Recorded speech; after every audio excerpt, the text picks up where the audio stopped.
High আমার Gen Z বন্ধু আর বান্ধবীরা, তো 2026-এর 23শে জানুয়ারি দিনটাকে দেখে বোঝার উপায় ছিল না নেতাজির জন্মদিন নাকি সরস্বতী পুজো ছিল। মনে হচ্ছিল ওটা আমাদের জেনজিদের কাছে লুচ্চামি আর চুমাচামারির জাতীয় উৎসব। রাস্তাঘাটে পার্কে যেখানেই দেখি সেখানেই নির্লজ্জদের জোড়াজোড়ি।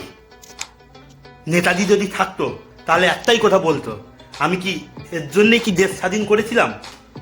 নেতাজি যেই বয়সে দেশ স্বাধীনের জন্য রক্ত দিয়েছিল, সেই বয়সে এখনকার জেনারেশন প্রেমিকার বাড়ির সামনে দাঁড়িয়ে রক্ত জল করছে।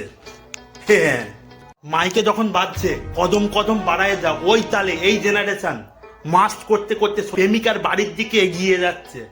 নেতাজি বলছে ওটা ব্রিটিশ তাড়ানোর গান ছিল, প্রেমিকার বাবার কাছে জুতোর বাড়ি খাবার কিন্তু গান ছিল না। মা সরস্বতী বই হাতে ভাবছে পড়াশুনো তো গেছেই, আর এই জেনারেশন শুধু ব্যস্ত পাবলিকালি অসভ্যতামি করতে। জয় হিন্দ। ভিডিওটা যদি ভালো লাগে শেয়ার করো আর চ্যানেলটাকে সাবস্ক্রাইব।